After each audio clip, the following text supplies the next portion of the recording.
দৈনিক 12 রাকাত সুন্নত বা নফল পড়লে আল্লাহর কাছে একটা করে জান্নাতে ঘর পাওয়া যাবে। আর জান্নাত উর্বর জায়গা।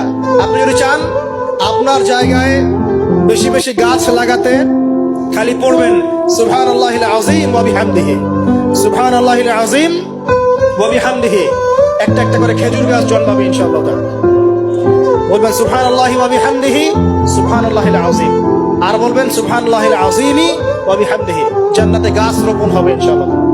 এটা গেল 6 নাম্বার, নামাজ বেশি বেশি পড়া। 7 নাম্বার, জি বলছি, 7 নাম্বারটা হচ্ছে, আমি আর 4টা বলে শেষ করছি। 7 নাম্বারটা হচ্ছে যে সৃষ্টির সেবা করা। কি করা ভাই?